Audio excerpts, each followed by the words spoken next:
In life, we all face giants, those overwhelming challenges that seem impossible to conquer.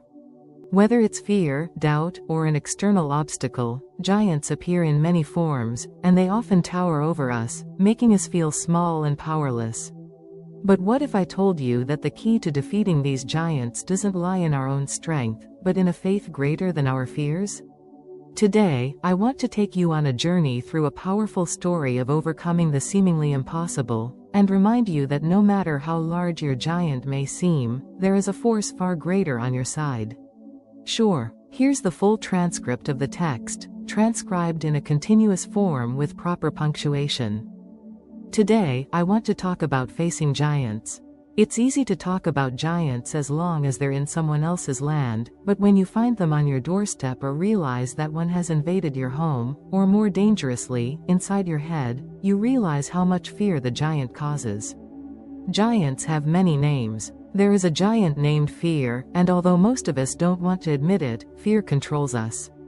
No matter what your giant is, let me tell you that I've learned over the years that giants work most effectively in the valleys. When we reach the valley, that's when the giant starts walking toward us, and he frightens us even more. There is a giant mentioned in the scriptures in the 17th chapter of 1 Samuel. It's a story I've heard since I was a child in Sunday school. We read in verse 2 of 1 Samuel chapter 17 that Saul and his men gathered the men of Israel and camped in the valley of Elah. What makes the valley terrifying isn't the view, it's the presence of the champion. This is mentioned repeatedly in this chapter. In fact, the focus is always on the appearance. When you deal with giants, in this case, we read that the Philistines stood on one mountain, and Israel stood on the other, with the valley between them. Then, a champion from the Philistine army came out, named Goliath. I know you know the story, and you're familiar with the path you're walking, but I want to ask you to take a moment to put yourself in that valley and imagine looking across the way and seeing this giant warrior by himself in full armor. We read that he was about 9 feet and 7 inches tall. He said, "Choose a man for yourselves, and let him come down to me. If he is able to fight with me and kill me, we will be your servants."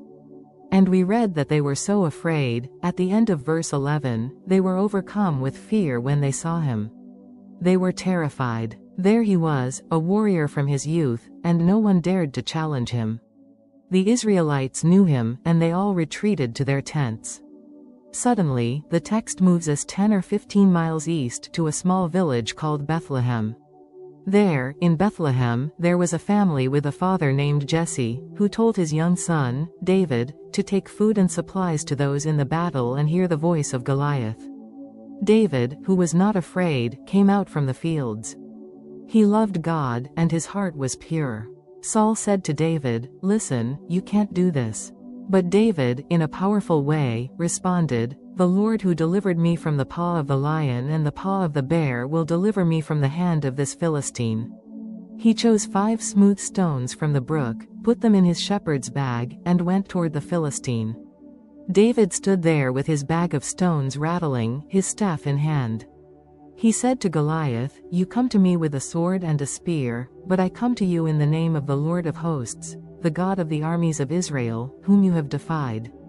In verse 49, David reached into his bag, took out a stone, and struck the Philistine, killing him. He took his head to Jerusalem. Notice in verse 54 that David placed Goliath's armor in his tent. Don't rush to the end of this important battle.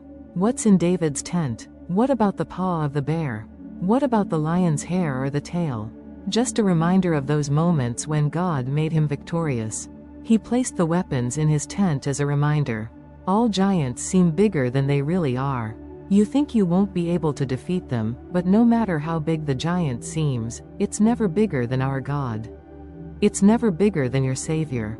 Never forget the lion, and remember the stories. Each of you has your own. I have mine too. So I tell you, never forget what God has done for you. There's a little saying, count your many blessings. You can handle them this way. Think of them as God's powerful work in your life and through you. Never forget the stories of your lion and bear moments, those impossible situations that God turned for your good. Remember the prayer you made with weak faith, and by God's grace, He answered you. After every victory over a giant, put a reminder in your memory. When the crucial moment comes, remember these 5 words: the battle is the Lord's. The battle is the Lord's. The day you face a giant depending on yourself is the day you will face defeat.